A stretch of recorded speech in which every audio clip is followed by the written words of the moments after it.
Mexico puts 26 cartel bosses on a plane to the US. Fentanyl kingpins, murder suspects, smugglers of drugs, guns and people from Iran, Afghanistan, Somalia. Trump calls it justice. Critics call it dangerous.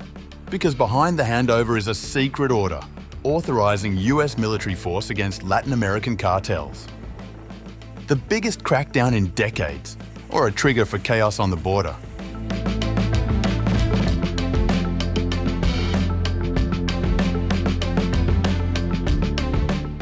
Mexico is handing over 26 top cartel leaders to the United States this week in a deal with the Trump administration. Mexico's Attorney General's Office and Security Ministry said in a joint statement that authorities sent 26 prisoners who were wanted in the US for ties to drug trafficking groups. The cartel figures were scheduled to fly to the US on August 13th. Today is the latest example of the Trump administration's historic efforts to dismantle cartels and foreign terrorist organizations. These 26 men have all played a role in bringing violence and drugs to American shores. Under this Department of Justice, they will face severe consequences for their crimes against this country. We are grateful to President Sheinbaum and the Mexican government for their collaboration in this matter. Those being handed over to US custody include Abigail Gonzalez Valencia, a leader of Los Quines, a group closely aligned with the notorious Jalisco New Generation Cartel.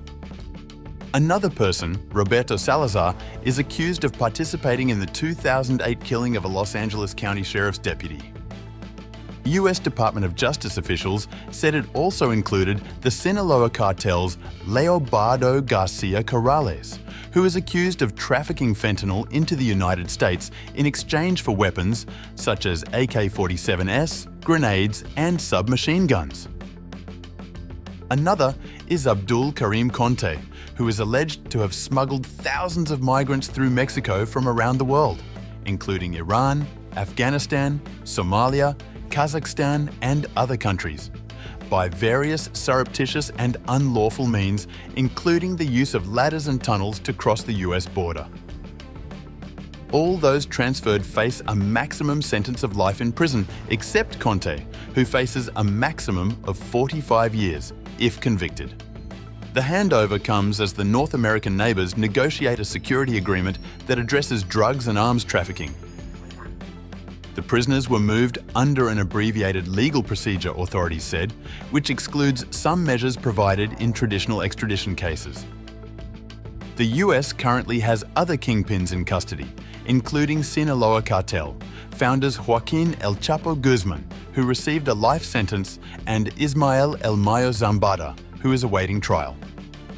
This marked the second time in months Mexico had expelled cartel figures accused of narcotics smuggling, murder, and other crimes amid mounting pressure from the Trump administration to curb the flow of drugs across the border. In February, Mexico handed over to US authorities 29 cartel figures, including drug lord Rafael Caro Quintero, who was behind the killing of a US DEA agent in 1985. Mexico's Attorney General's Office and Security Ministry confirmed the men were being handed over, saying the deal was made after the US Justice Department said it wouldn't seek the death penalty for any of the men. Praising the government of Mexico for demonstrating resolve in the face of organized crime, US Ambassador Ronald Johnson said in a statement, "These fugitives will now face justice in US courts, and the citizens of both of our nations will be safer from these common enemies." The deal comes amid the Trump administration's focus on border security and attempt to crack down on Mexican cartels that send drugs across the border.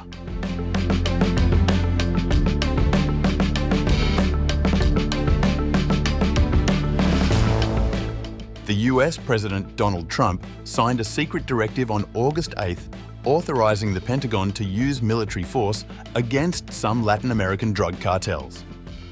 In its report on Trump's secret directive, the New York Times highlighted how the unilateral use of military force in Latin America would represent a dangerous escalation in the region. In the past, the US has often presented its use of military force against the cartels as support for law enforcement there. It has also relied on collaboration with local governments and militaries to conduct joint operations. Brian Finucane, a former legal advisor at the US State Department, noted in the same New York Times article that any use of force would encounter domestic constraints in Washington. It would need congressional authorizations, and the US government is formally banned from attempting assassinations. This ban could only be circumvented, Finucane argued, in cases of self-defense. In a firm response, Mexican President Claudia Sheinbaum said the US military would not be entering Mexican territory following reports that Washington could take action to combat the cartels. The United States is not going to come to Mexico with the army. We cooperate, we collaborate, but there will be no invasion. That is ruled out. Absolutely ruled out. Because in addition to the fact that we have made it clear in all calls that it is not allowed and is not part of any agreement, far from it. Whenever it has been proposed, we have always said no, that we can collaborate in other ways, but not in that way. So, no.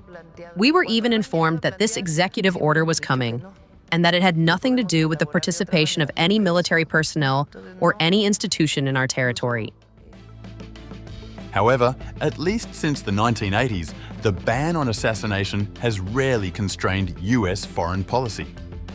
The so-called war on drugs of successive administrations has often blended overt and covert uses of force, culminating in the killing of prominent drug traffickers. The use of force and assassination featured in the first war on drugs, declared by then US President Richard Nixon in 1971. Covert and overt uses of force against narco-terrorists in the region continued under the following US administrations.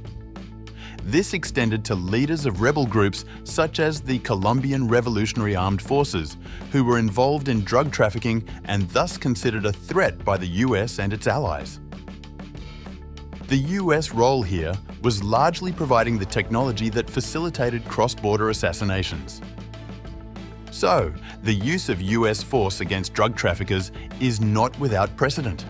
However, the measures threatened by Trump would represent a dangerous escalation at a time of unprecedented international crisis. They are certainly a challenge to the Mexican government. Several studies into the use of force in the many wars on drugs have shown that military force is not an effective tool to counter the activities of cartels.